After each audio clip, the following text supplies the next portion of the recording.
यह कविता ललदेव द्वारा लिखित है और यह एक संत कवित्री थी। रस्सी कच्चे धागे की खींच रही मैं नाव। दोस्तों, यहाँ रस्सी कच्चे धागे से अर्थ है कमज़ोर और नासवान सहारा। ऐसा सहारा जो ज़्यादा देर तक टिक नहीं सकता, कमज़ोर है, कभी भी टूट सकता है। उससे कवित्री अपने जीवन को कैसे भी करके खींच रही है, चला रही है। जाने कब सुन मेरी पुकार, करे देव भव सागर पार। कवियत्री कहती है, जाने कब ईश्वर मेरी पुकार सुनेंगे और मुझे अपने पास बुलाएंगे।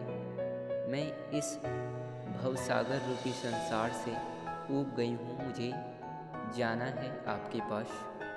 पानी टपके कच्छ शकोरी, व्यर्थ प्रयास हो रहे मेरे। कवियत्री कहती है, मेरे सभी प्रयास व्यर्थ जा रहे हैं, बर्बाद जा रहे हैं आपके पास पहुंचने के लिए। जी में उठती रह रहे हो, घर जाने की चाह है घेरे। कवियत्री कहती है कि उनके मन में घर जाने की चाह घेर रही है चारों ओर से। उनको अब बस भगवान के पास चले जाना है और उनके जी में, मन में ये हुक पैदा हो रही है कि भगवान के पास जाना है। खा खा कर कुछ पाएगा नहीं, ना खाकर बनेगा अहंकारी। कवित्री यहाँ पे दो बातें कहती है।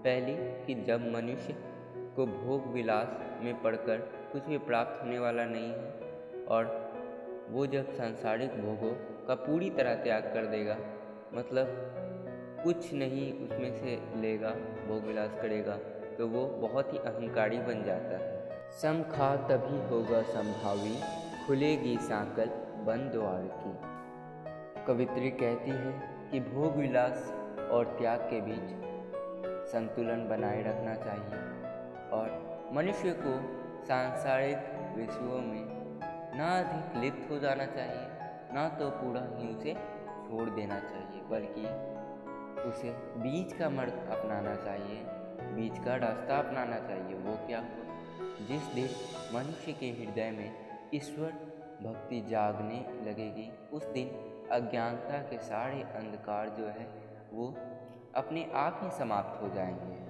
आई सीधी राह से गई न सीधी राह, सुसुम सेतु पर खड़ी थी बीत गया दिन आ। कवित्री कहती है कि मुझे पश्चाताप हो रहा है कि मैंने क्यों नहीं ईश्वर की भक्ति में लीन हो गई।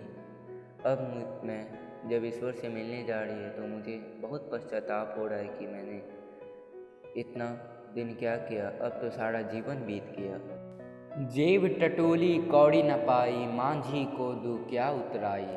यहाँ कवित्री कहती है कि जिस मांझी रूपी ईश्वर ने मुझे इस दुनिया में भेजा और अब मैं इस दुनिया के उस छोर पे हूँ जहाँ पे मैं अब ईश्वर से मिलने वाली हूँ, तो मैंने कोई ऐसे अच्छे कर्म ही नहीं किए जो मैं ईश्वर को उतराई के रूप में दूँ।